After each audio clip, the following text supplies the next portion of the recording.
Hello दोस्तों, यह कहानी है एक पति और पत्नी की। एक पति पत्नी गरीबी में कर रहे थे गुजारा।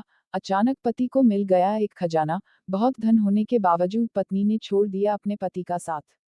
फिर पति को एक साधारण आदमी ने समझाई उसकी गलती। तो दोस्तों, मैं आपको बताती हूँ। एक गांव में गरीब किसान था। वो और उसकी पत्नी दोनों दिन भर मेहनत करके शाम को ही बड़ी मुश्किल अपने लिए खाना जुटा पाते थे। दोनों सुबह से खेतों में मजदूरी करते, सूखी लकड़ियां और पत्ते इकट्ठा करके बेचते, तब कहीं जाकर दोनों का गुजारा हो पाता था। फिर भी पत्नी अपने जीवन से संतुष्ट थी। लेकिन किसान को ये बात हमेशा अखरती थी। उसे अपने दोस्तों और रिश्तेदारों का जीवन देखकर बहुत बुरा लगता था। वे आराम से जीवन गुजार रहे थे।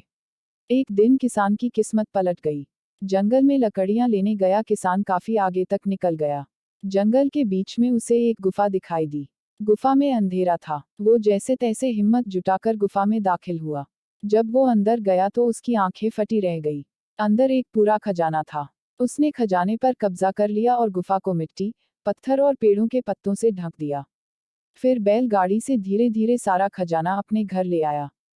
पहले तो थोड़ा धन देखकर उसकी पत्नी बहुत खुश हुई, लेकिन जब किसान रोज गाड़ी भरकर धन घर लाने लगा तो पत्नी ने उसे रोका। समझाया कि इतना धन इकट्ठा करना ठीक नहीं है।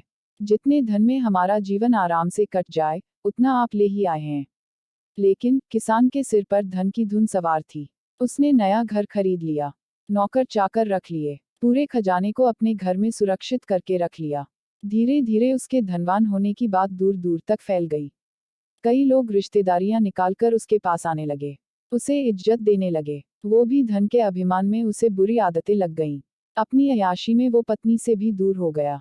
उसकी पत्नी को समझ आ गया कि अब बात हद से बाहर जा चुकी है। वो उसे छोड़कर चली गई। किसान नगर सेठ हो चुका था। उसे उसके जाने का जरा भी डैख नहीं हुआ। समय बीतता रहा, उसकी अय्याशियां जारी थीं। जब वो एक दिन बीमार हुआ तो उसने पाया कि उसे अपनी हर छोटी बड़ी जरूरत के लिए नौकरों पर निर्भर रहना पड़ता। जब उसकी तबीयत थोड़ी ठीक हुई तो वो नगर में घूमने निकला। कोई पहचान ना ले, इसलिए उसने थोड़ा भेस बदल लिया।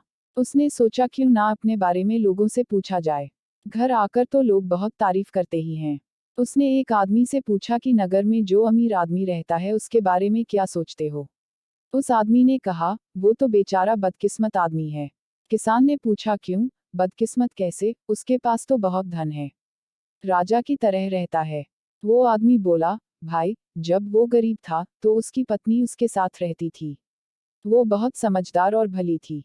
गरीबी में भी उसका पूरा साथ देती थी, पूरी मेहनत करती थी। लेकिन उस किसान के पास बहुत धन आ गया तो पत्नी भी उसको छोड़कर चली गई। ना घर में पत्नी है, ना बच्चे। इतना धन आ गया तो ना घर में कोई उसका सुख उठाने वाला है, ना ही को उपयोग करने वाला। उसे तो छोटे छोटे कामों के लिए भी नौकरों के भरोसे रहना पड़ता है। जब पैसा नहीं था तो पत्नी साथ देने के लिए थी, लेकिन जब पैसा है तो पत्नी चली गई। ऐसा आदमी बदकिस्मत ही तो है। किसान को अपनी गलती समझ आ गई। वो अपनी पत्नी के घर पहुंचा। उससे माफी मांगकर और सारा धन दान देने का वादा करके उसे अपने घर ले आया। फिर जितना धन उन्हें जीने के लिए जरूरी था, उतना रखकर शेष सब गरीबों को दान कर दिया। कहानी की सीख। गृहस्थी को चलाने के लिए धन तो जरूरी है, लेकिन धन से ज्यादा जरूरी दो चीजें हैं। एक तो पति पत्नी का आपसी विश्वास और दूसरा उनके बीच प्रेम। अगर घर में ये दोनों चीजें नहीं हैं तो धन होते हुए भी उसका सुख नहीं भोग सकते। हेलो दोस्तों, तो कैसी लगी मेरी कहानी? अगर कहानी अच्छी लगी हो तो प्लीज मेरे चैनल को लाइक और सब्सक्राइब करें। मैं आपके लिए नई नई कहानियां लाती रहूंगी।